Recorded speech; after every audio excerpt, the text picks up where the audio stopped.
सभी यहाँ 69वीं वर्षगांठ स्वतंत्रता दिवस मनाने के लिए एकत्रित हुए हैं। इसी के उपलक्ष्य में मैं कुछ अपने विचार अभिव्यक्त करने का प्रयास करूंगी।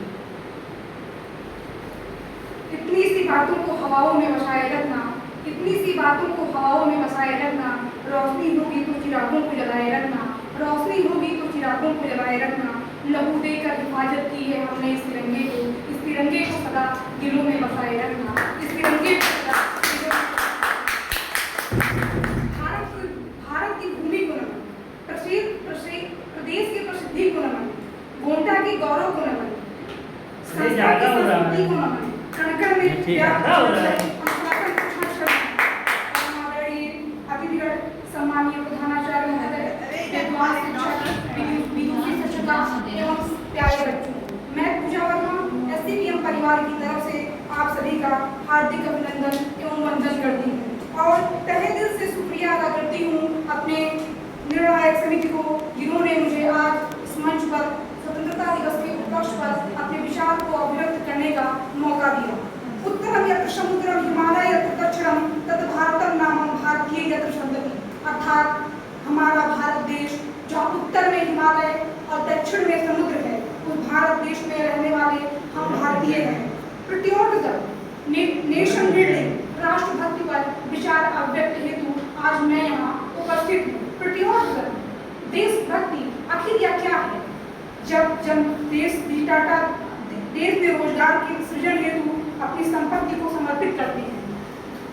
देश का प्राइमरी स्कूल का बच्चा कूड़ा फेंकने के लिए कूड़ेदान का इस्तेमाल करता है, तो इसे यह लगता है कि राष्ट्र उन्नति की ओर जा रहा है। देशभक्ति कोई बहुत बड़ी संज्ञा नहीं है, the first step of nation. बस अब देशभक्ति को देशशक्ति में परिवर्तित करने की आवश्यकता है। ऐसा कि हमारे प्रधानमंत्री नरेंद्र मोदी जी कहते हैं, बियॉन्ड नेशन बिल्डिंग अ people movement, beyond nation building अ पीपुल मूवमेंट, अर्थात अब हमें राष्ट्र निर्माण के लिए जन भागीदारी की आवश्यकता है। हम अपनी जान की दुश्मन को अपनी जान कहते हैं, हम अपनी जान की दुश्मन को अपनी जान कहते हैं, प्रेम की सी मिट्टी को हिंदुस्तान कहते हैं, हिंदुस्तान कहते हैं।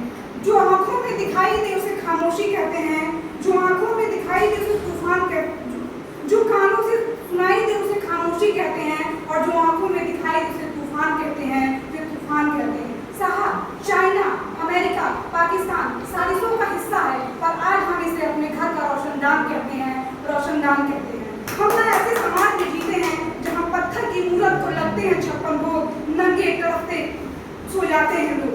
मजदूर को मजदूर समझिए, मजबूर नहीं, मजदूर को मजदूर समझिए, मजबूर नहीं।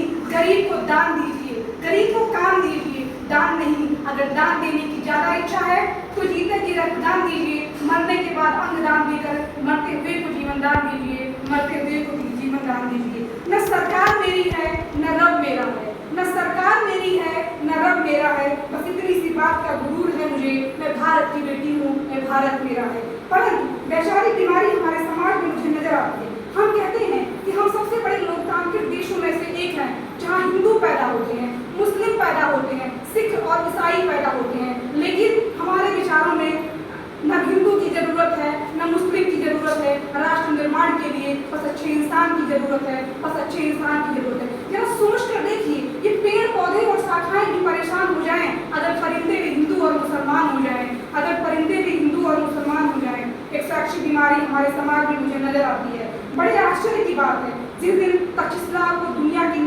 में तक्षशिला और नालंदा लेकर विश्वविद्यालय शिक्षक की बुनियाद रखी, 100 सर्वश्रेष्ठ विद्यालयों में एक भी विश्वविद्यालय खड़ा नहीं हो पाया है। हमारे पास एक तरफ IIT, IIM जैसे शिक्षण संस्थान हैं और दूसरी तरफ गरीबों को बेरोजगारी की जबान में खड़ा करके सर्व शिक्षा अभियान का जुर्माना पकड़ा दिया गया है।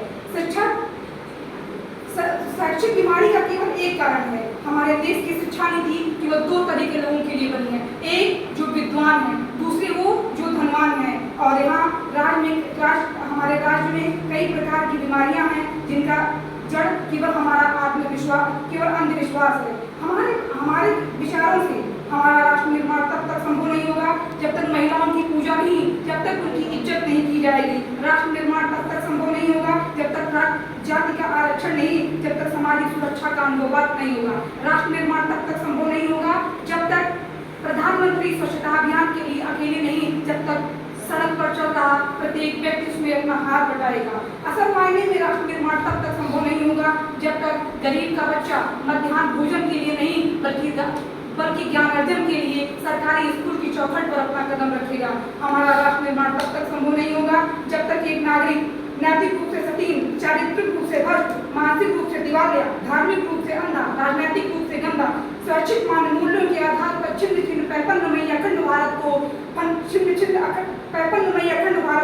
छिन्न छिन्न करता रहेगा। तब तक राष्ट्र निर्माण की कल्पना संभव भी नहीं की जा सकती है।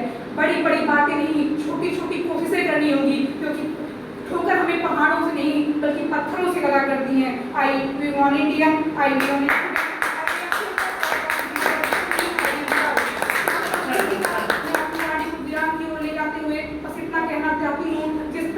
जिसका ताज हिमालय है, जहाँ बहती है गंगा, वहाँ अनेकता में एकता है, सत्यमेव जयते का नारा, वह भारत देश हमारा है, वह भारत देश हमारा है।